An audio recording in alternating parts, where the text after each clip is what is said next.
নিরামিষ ঘুগনি এইভাবে বানালে মুখের স্বাদ লেগে থাকবে। অনেক রকম করেই তো ঘুগনি রেসিপি ট্রাই করেছেন, একবার হলো আমার মতো করে ঘুগনি রেসিপিটি ট্রাই করে দেখতে পারেন। নমস্কার বন্ধুরা, অমৃতা অ্যান্ডি কুকিং চ্যানেলে সবাইকে স্বাগত জানিয়ে আবারও হাজির হয়েছি।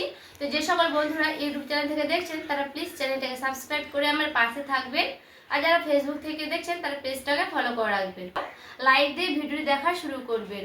তো চলো রেসিপিটি শেয়ার করা যাক। এখানে দেখুন বন্ধুরা, আমি সারা রাত এই মটরগুলো ভিজিয়ে রেখেছিলাম, আর দেখুন সারা রাত ভিজিয়ে রাখার কারণে কি সুন্দর একেবারে কিন্তু ফুলে ডবল হয়ে গেছে। আর এটা সারা রাত ভিজিয়ে রাখার জন্য কিন্তু খুব ভালোভাবে ফুলে ফুলে যায়। হাতে সময় থাকলে 3-4 ঘন্টার মধ্যে কিন্তু এইভাবে রেখে দিলে তবুও কিন্তু খুব ভালো করে হয়ে যায়।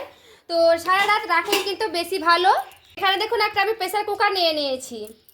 এরপরে দেখুন সেই মটরগুলোকে আমি দিয়ে দিচ্ছি। এরপর দেখুন সবগুলোই কিন্তু আমি এভাবে দিয়ে দিচ্ছি মটরগুলো। দেখুন মটরের ওপরে আমি দিয়ে দিচ্ছি তেজপাতা। এরপরে দিয়ে দিচ্ছি একটা এলাচ। এলাচটার মুখটা আমি ফেটিয়ে নেব, দিয়ে এবার দিয়ে দিচ্ছি। এখানে আমি নিয়ে নিচ্ছি একটা লং।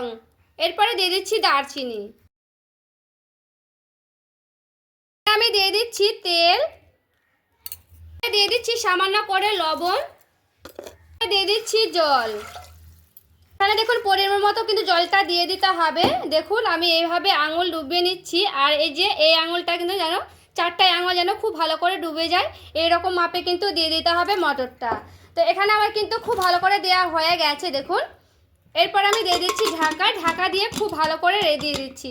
এরপরে আমি যটা প্রেসারে সিটি লাগবে তটা কিন্তু আমি সিটি দিয়ে দিচ্ছি, তারপরে ফিরে আসছি। এখানে দেখুন বন্ধুরা 3টে আমি আলু নিয়েছি। এরপরে আলুগুলোকে আমি খোসাগুলো কিন্তু অফ ক্যামেরায় ছিলে নিয়েছি। তো আলুগুলোকে আমি দেখুন কেটে নিচ্ছি। তো এখানে আমার আলুগুলো খুব মিহি করে কাটতে হবে। এই যে দেখুন এইভাবে কিন্তু আলুগুলো কেটে নিচ্ছি, খুব বড় একটা করা যাবে না, এটা মিহি করে কেটে নিলে বেশি ভালো হবে এই আলুগুলো। তো এই আলুগুলোকে আমি এইভাবে খুব সুন্দর করে দেখুন কেটে নিচ্ছি। ছোট ছোট করে কেটে নিলে খুব ভালো হয়, কারণ আলুগুলো ভাজতে সুবিধা হবে তার জন্য। আর একেবারে গলে যাবে না, ঘুগনির সঙ্গে মুখে পড়লে খেতে ভালো লাগবে। তো এভাবে আমি সবগুলো আলু কেটে নিচ্ছি, তারপরে ফিরে আসছি। এখানে দেখুন সবগুলো আলু আমার কাটানো হয়ে গেছে। তো এইভাবে কিন্তু আমি আলুগুলো কেটে নিয়েছি। এরপরে আমি আলুটা ধুয়ে নিচ্ছি, তারপরে ফিরে আসছি। দেখুন খুব ভালো করে কিন্তু আমার সিটি মেরে ঠান্ডা করে নিয়েছি। আর এই দেখুন খুব সুন্দর করে কিন্তু সেদ্ধ হয়ে গেছে। এই যে দেখুন আমি একটা ভেঙেও দেখাচ্ছি, দেখুন কি সুন্দর একেবারে কিন্তু গলে গেছে। আমি একটা বাটিতে দেখুন ঢেলে নিচ্ছি। দেখুন একটা আমি কড়াই বসিয়ে নিলাম। আমি দিয়ে দিচ্ছি একটা শুকনো লঙ্কা। এখানে একটা ভাজা মশলা রেডি করব। এই ভাজা মশলাতে কিন্তু খেতে দারুণ লাগবে এই রেসিপিটি। এখানে আমি নিয়েছি 2টো তেজপাতা। তেজপাতাটা ভেঙে আমি দিয়ে দিচ্ছি। নিয়ে নিচ্ছি একটা এলাচ আর লং, আর নিচ্ছি অল্প একটু দারচিনি। দেখুন দিয়ে দিচ্ছি অল্প করে গোটা জিরা। এখানে দেখুন দিয়ে দিচ্ছি 1 চামচের মতো ধইনা। খুব ভালো করে এগুলোকে আমি ভেজে নেব। গ্যাসের আঁচটা কমিয়ে দিয়ে খুব ভালো করে ভেজে নিতে হবে। খুব ভালো করে আমার ভাজাটা হয়ে গেছে। এরপর আমি নামিয়ে নিচ্ছি, তারপরে ফিরে আসছি।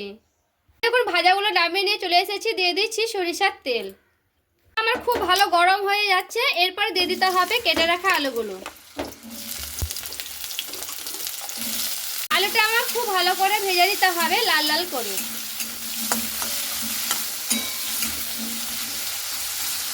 এইদিকে আমার আলুটা পুরোপুরি ভাজতে ভাজতে ওইদিকে আমি একটা মশলা রেডি করে নেব। একটা মশলা রেডি করে নিচ্ছি, প্রতিদিনের মশলা বন্ধুরা। নিয়ে নিচ্ছি কটা আদা টুকরো, দিয়ে দিচ্ছি 4টের মতো কাঁচা লঙ্কা, পাকা পাকাগুলো দিলাম। গোটা টমেটো দিয়ে দিচ্ছি, বড় বড় করে কেটে নিয়েছি।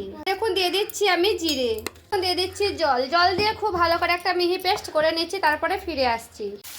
আর এখানে দেখুন খুব ভালো করে কিন্তু আলুটা ভেজে নিয়েছি। এটা লাল লাল করে কিন্তু আলুটা ভেজে নিতে হবে। এরপর আমি উঠিয়ে নিচ্ছি আলুগুলোকে। দেখুন তেলটা কিন্তু রয়ে গেছে, ওই তেলে আমি দিয়ে দিচ্ছি মশলা। দেখুন ওই মশলাটা আমি পরিমাণ মতো দিয়ে দিচ্ছি লবণ, দেব হলুদের গুঁড়া, কাশ্মীরি লঙ্কার গুঁড়া। এরপরে খুব ভালো করে মশলাটা আমি এখানে কষতে নিচ্ছি। দেখুন নিয়েছি টক দই। টক দইটাকে হালকা করে এইভাবে ফেটিয়ে নিচ্ছি। এরপর আমি দিয়ে দিচ্ছি। খুব ভালো করে দেখুন টক দইটা দিয়ে আমি খুব সুন্দর করে নাড়াচাড়া করে নিচ্ছি। মশলাটা এখানে আমার খুব ভালো করে কিন্তু কষে নিতে হবে। যেহেতু টক দই দিয়েছি তার জন্য লাগবে চিনি, চিনিটা আমি একটু দিয়ে দিলাম। এরপরে চিনিটা দিয়ে খুব ভালো করে আবারও আমি দেখুন নাড়াচাড়া করে নিচ্ছি। তো এখানে আমি নিয়েছি নারকেল। এই নারকেলগুলো কিন্তু কুড়ানো দিতে পারবেন, আবারও পিস পিস করে দিতেও পারবেন। আমি একটু ছোট ছোট করে টুকরো টুকরো করে কেটে নিয়েছি। তো মশলাতে আমি নারকেলটা দিয়ে দিলাম। এরপরে মশলার সঙ্গে নারকেলটার সঙ্গে একটু ভালো করে কষিয়ে নেব। এখানে গুঁড়ো দিলেও কিন্তু ভালো হতো, তো আমি গোটা গোটাই দিলাম। গোটা গোটা মুখে পড়লে খেতে ভালো লাগবে ঘুগনিটা, তার জন্য।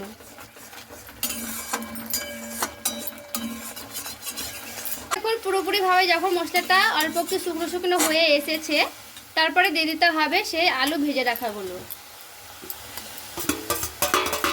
এরপরে আলু ভেজে রাখাটা দিয়ে খুব ভালো করে এইভাবে মশলার সঙ্গে আমি কষতে নিচ্ছি।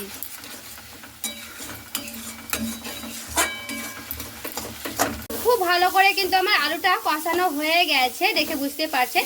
একেবারে শুকনো শুকনো যখন হয়ে যাবে তখন জানবেন যে কাঁচা গন্ধটা চলে গেছে মশলার। মটরগুলোকে দিয়ে দিচ্ছি।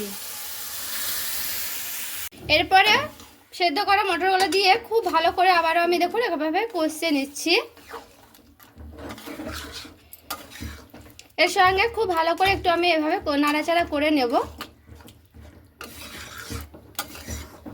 আর এখানে দেখুন খুব ভালো করে কিন্তু আমি নাড়াচাড়া করে নিলাম। এরপরে এগুলোকে দিয়ে আর মশলাটাকে দিয়ে একটু আমি ভালো করে নাড়াচাড়া করে নেব প্রায় 2-3 মিনিট। খুব শুকনো শুকনো করবো না, যেহেতু আমি আগে থেকে মশলাটা কষে নিয়েছি, তার জন্য অল্প করে একটু হালকা নাড়াচাড়া করে নিলে কিন্তু হয়ে যাবে। তো এখানে আমি রেখে দিচ্ছি, তারপরে ফিরে আসছি। এরপরে দেখুন আবার একটু নাড়াচাড়া করে নিচ্ছি। আর দেখুন এইভাবে কিন্তু শুকনো শুকনো হয়ে এসেছে। তো এখানে আমি অল্প পরিমাণে হালকা করে জল দেব, কারণ এই মটরগুলো দেখবেন যখন ঠান্ডা হয়ে যাবে ঘুগনিটা একেবারে জমে যায়। তো আমি অত শুকনো শুকনো কিন্তু অত ভালো লাগে না, শুকনো শুকনো করবো না। আপনারা চাইলে কিন্তু এরকম রেখে দিতে পারেন। এখানে ভাজা মশলা গুঁড়োটা দিয়ে কিন্তু রেখে দিতে পারেন। তো আমি অতটা শুকনো শুকনো করবো না, হালকা একটু ঝোল রাখবো। তো এখানে আমি গরম জল করে নিয়েছি, তো গরম জলটা আমি দিয়ে দিচ্ছি। গরম জলটা দিয়ে আবার একটু দেখুন খুব ভালো করে নাড়াচাড়া করে নিচ্ছি। দেখুন জলটা দিয়ে খুব ভালো করে ফুটিয়ে নেব।